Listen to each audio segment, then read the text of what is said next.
personally, I'm excited to see the potential market opportunities of digital banks in Malaysia, which might be slightly different compared to the more mature market like Hong Kong and Singapore, right? It's not about just bringing in new technology and innovation to disrupt the existing players. It is also to serve the underserved and unserved markets as defined in BNM draft guideline.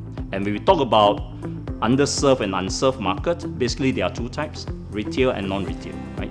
So for the retail, it will be people like the millennials, the unbanked, and someone who may not have a banking account with any banks.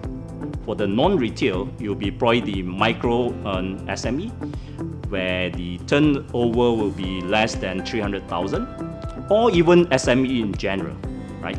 And they can't produce a financial track record to show to any banks to get the banking facilities.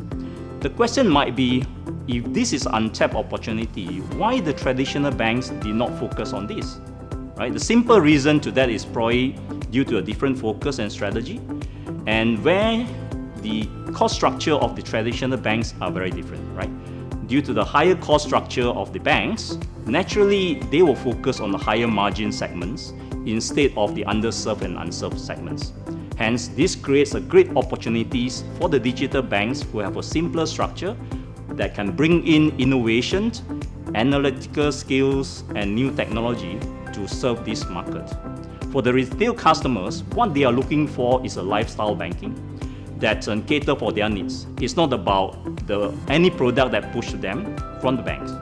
For the non-retail customer, if digital banks is to serve them, they have to apply open banking technology or open API to serve them better. And that is important, that it will create the stickiness of the customer with them, right? In short, to stay competitive, if the traditional banks want to actually compete with the digital banks, they have to reduce the turnaround time as well as to provide a good customer experience to the customers. And we look forward to seeing this exciting time with the digital banks initiative.